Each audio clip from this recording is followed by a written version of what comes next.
until that benefit's all gone in that run-on period. Question number 7, the Honourable Clayton Cosgrove. Mr Speaker, my question is to the Minister of Finance and asks, what did he mean regarding public sector CEO pay increases when he said, quote, there's a couple of bigger pay increases, I think 3 with the energy companies, which will be probably related to the share float that's coming, unquote. The Honourable Stephen Joyce.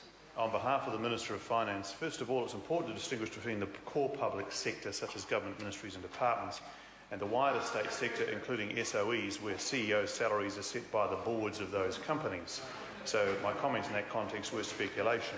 The boards of each SOE will consider a range of factors in setting the remuneration for their respective chief executives. This includes company performance, the competitive environment, competition for chief executive talent across, for example, Australasia, the potential for greater accountability under the mixed ownership model, while being mindful of the need to control costs. And that's what I was referring to. In my full quote, I went on to say, looking across the rest of the public sector pay, chief executives have been quite restrained. You might see there's quite a lot of them where their salary has actually dropped. The Honourable Clayton Cosgrove. To the Minister, if energy companies are paying higher executive salaries due to the government's privatisation agenda, won't Kiwi families ultimately carry the cost through higher power prices for things like those salaries and other far larger additional costs as part of the privatisation agenda, like the estimated $200 million fee for sale? The Honourable Stephen Joyce. Mr Speaker, on behalf of the Minister of Finance, the member raises an interesting question, but it appears to me at a cursory glance at the history of this matter that actually CEO remuneration has risen much more considerably over the previous 8 or 9 years before this matter was even contemplated. And also, in fact, at that stage, the retail electricity prices jumped considerably as well. The Honourable Clayton Cosgrove. Why is there no guarantee at all in the government's asset sales legislation in respect of power prices and an increase in those power prices as the result of privatisation? And why isn't it that the Electricity Authority hasn't taken the time to investigate the impact of privatisation on power prices?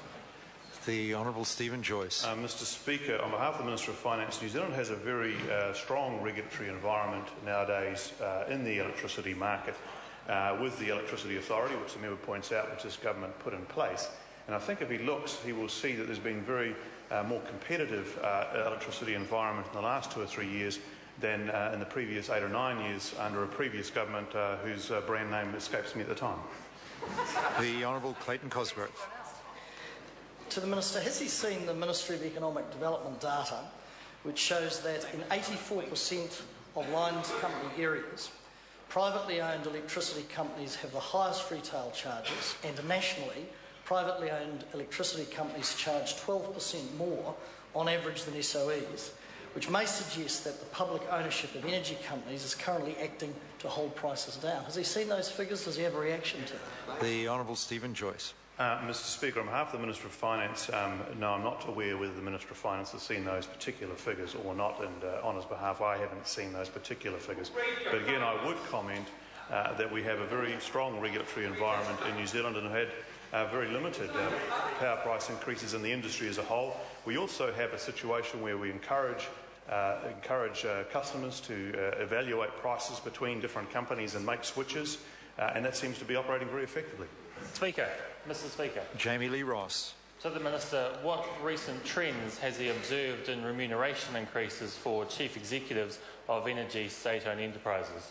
The Honourable Stephen Joyce. Mr Speaker, on behalf of the Minister of Finance, I've observed 2 distinct trends in total remuneration. In the 3 financial years to 30 June 2011, the average CEO remuneration increase for the 4 energy SOEs, Genesis, Meridian, Mighty River Power and Solid Energy, totalled around 13.5%, or an average of 4.5% a year. However, in the 8 financial years previous to that, to 30 June 2008, under a previous Labor government, the average CEO remuneration increase for these 4 companies totalled 190.7%, or an average of 23.8% per year. In the same period, retail electricity prices jumped 72%. Fortunately, these trends have not continued. The point of order, the Honourable Clayton Cosgrove. Order. I apologise to the member. The point of order is called and will be heard in silence. The Honourable Clayton Cosgrove. To assist the Minister, I seek leave to table the Ministry of Economic Development quarterly survey of domestic electricity prices November to 11, which substantiates my point that 84% of Lions Company areas, privately owned electricity companies, have the highest retail charges. Leave is sought to table that document. Is there any objection? There is no objection. Question number 8, Nikki Kay. Mr Speaker, question to the Associate Minister of Education.